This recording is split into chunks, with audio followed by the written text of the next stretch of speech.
Many of you will know, on the back of the COVID issue, the question of civil liberties gained prominence in the media. A leading advocate, Ian Kermode, raised a number of concerns in that regard.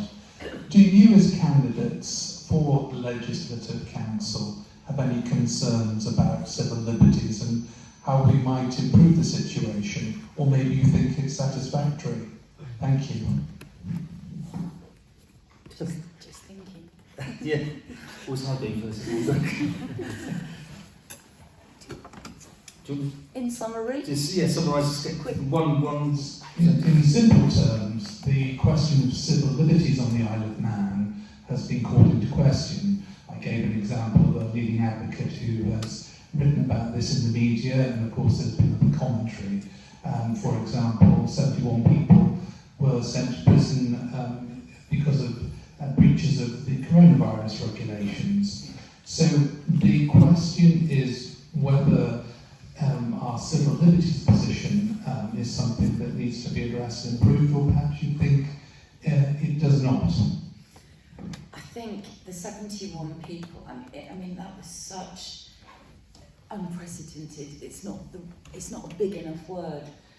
At that time, the island, the world was in panic. I remember bringing the shopping in and spraying it with domestos. It was total paranoia. I think the police following the coach loading to cope, all of it amounted to, it was just truly awful. However, I can understand why it happened. And I don't think we would ever get to that point again.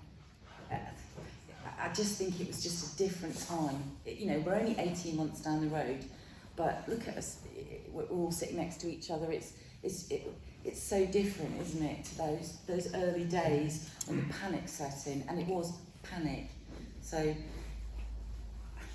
Okay, the question. The question then is whether the law protected people, because the point about civil liberties, which is of course a reflection of law, is that it shouldn't be subject to that panic, as you put it. Yes. This is the view of those that criticise, but you're suggesting it's about different times, and that's something that we need to take into account. But Okay. I think the broader issue about civil liberties is the question. Right, moving on.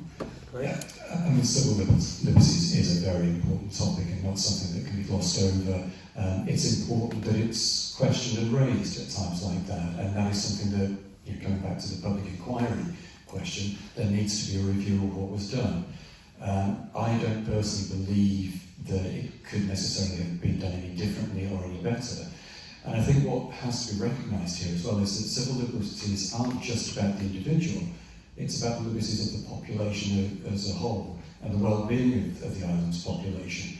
And what people need to appreciate is if you want civil liberties, then you have personal responsibilities. And if we look at those individuals who are claiming that their civil liberties were impinged in any way, did they uphold their personal responsibilities, or were they riding roughshod over other people's civil liberties? So it is important, but I don't believe that there was anything wrong with what's done. Okay, Mary-Beth. One of the most interesting things that was said to me during the war, during the early days, was a woman who was in her 90s, and she said, "Well, at least we're not getting bombed. I'm just getting asked to stay at home." And I think that was sort of the mentality that a lot of us were willing to undertake, was that this is for the common good, this is collectivism, and we're willing to make some sacrifices for the greater good. And from my point of view, it's great that we have people challenging whether or not our civil liberties are impended upon, but at the end of the day, we didn't know how long this was going to go on for. We didn't know what the actual long-term ramifications are going to be. We still kind of don't. But we were all willing, for the most part, to pitch in and make sure that we could look after one another. And I think that was what's probably more important coming out of this debate. Very much. Cool. Thank you. I see the civil liberties issue as being very, very wide. Okay, you mentioned a specific example in relation to using prison in relation to COVID. And I'm sure you get different views of that within the community, because in some ways it was those strong measures taken that kept COVID out for so long here at a given period. But let's broaden it out and look at it more than that, and perhaps look at the way that the island's on a journey, really. I think there's a journey into issues of abuse that perhaps in the past were covered more than opened up, issues in relation to inclusivity and equality, these areas of civil liberty.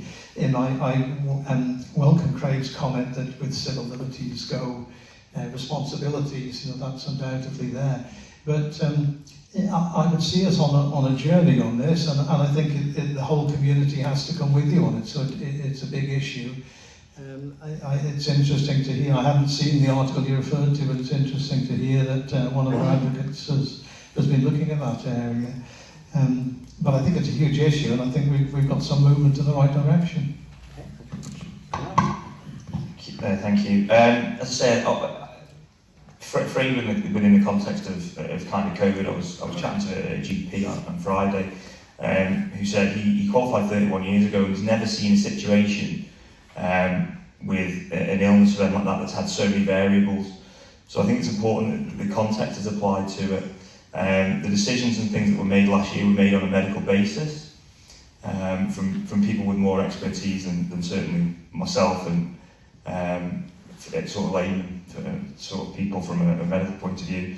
In terms of it, I see it more as a kind of the management and enforcement of those rules of last year, rather than kind of an invasion on civil liberties.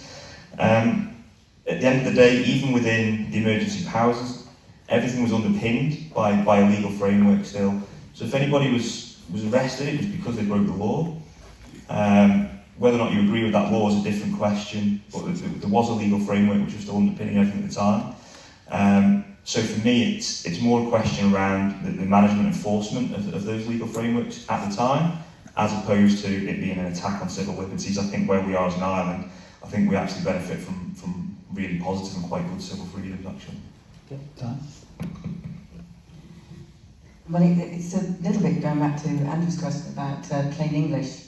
I think there aren't problems with civil liberties on the Isle of Man, but that we need to make sure that our laws are clear so people understand which side of the law they're on, and if they break the law, then there will be some consequences. So if we're just talking about legislation, then I think it just needs to be more understandable, clearer, and easy to follow. If we're talking about broader issues of making sure, keeping people out of the Isle of Man when we had an emergency, whether it be COVID or anything else, I think that sometimes there's needs must, but we need to be certain that we're accountable if we make those decisions, because removing anybody's liberty for whatever, whether it be they can't travel or they go to prison, it's pretty serious stuff, and they shouldn't be done lightly. And I don't believe they were done lightly over the last 18 months. But we have to uphold that and make it easy for people to follow the law and understand the law. Thank you. And Bill? Yeah, thank you. It's a fascinating question, and I think we came pretty close to my view in crossing some lines in terms of civil liberties. Yeah. And I had a number of constituents who would could tell you some really toe-curling stories, frankly, about what happened to them. However, what I would say is generally we're in a good position on civil liberties, but we are a small democracy here. We should not take it for granted. And I actually see it's a really important role for the Legislative Council, because the executive here has considerable power, as they do in most small jurisdictions. So the Legislative Council does need to be a balancing role, along with other members of the TIMO. So we all have a responsibility to safeguard our civil liberties, and we should not take it for granted. I'm really concerned about some responses I've heard, to be honest. Thank you. Thanks so much.